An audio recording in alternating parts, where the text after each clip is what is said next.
Viagem na eletricidade.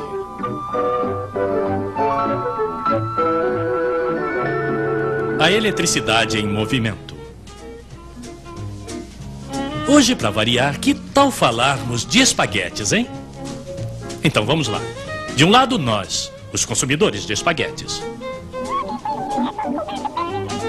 Do outro, em algum lugar bem longe, estão os produtores de espaguetes com máquinas de espaguetes. Mas quando certa noite decidimos comer espaguetes, isto não significa que as máquinas de espaguetes terão que trabalhar nessa hora, não é mesmo? Não, porque entre o produtor e o consumidor existem, como dizemos, os estoques. Mas com a eletricidade não é a mesma coisa. Não podemos colocá-la em reserva nem nas tomadas, nem nos fios, nem nas usinas. Então como fazemos? Suponhamos primeiro que exista uma única usina para alimentar a sua região.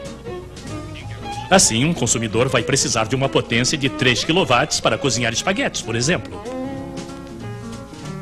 Pois bem, é preciso que a central debite imediatamente na rede 3 kW a mais e não pode deixar para amanhã de manhã. Então o homem da central vai fazer sua turbina aumentar a potência em 3 kW. E reciprocamente, é claro, se em alguma parte alguém desliga uma máquina de 300 kW, uma máquina de espaguetes, por exemplo, na central será preciso reduzir a potência em 300 kW. Sim, o tempo todo, a potência fornecida à rede deve ser exatamente igual à potência total pedida pelos consumidores. Ora, isso pode variar enormemente. Para dar um exemplo, vamos supor que grandes nuvens chegam à região, não se vê mais direito, começa a fazer frio.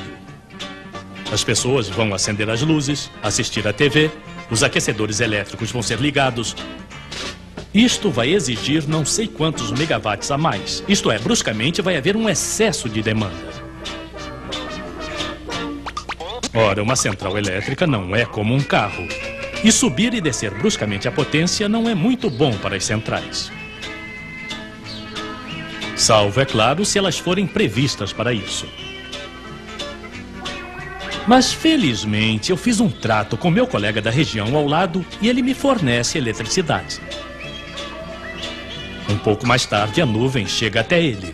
Aí, é a minha vez de fornecer-lhe eletricidade. As nossas duas centrais são, como se diz, interligadas. E ao invés de termos dois excessos de demanda bruscas, temos algo bem melhor. Então, o que se faz com duas centrais se pode fazer ao nível do país inteiro. Muitas centrais, uma rede de interligações que coloca em comum a produção de todas elas. Mas não podemos pedir aos homens de todas as centrais que passem seu tempo se telefonando para ficarem sincronizados. Não, há outros homens que se ocupam apenas disso.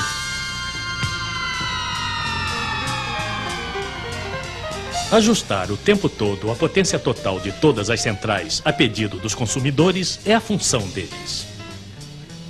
Eles fizeram previsões e sabem que ao longo do dia vai ser preciso fornecer uma potência mínima de tantos milhões de quilowatts. Esta produção de base, como é chamada, vai ser garantida prioritariamente com as centrais mais econômicas. As que utilizam as energias que custam mais barato ao país. E essas vão funcionar ao máximo de sua capacidade, sem se ocuparem de excessos de demanda nem de nada.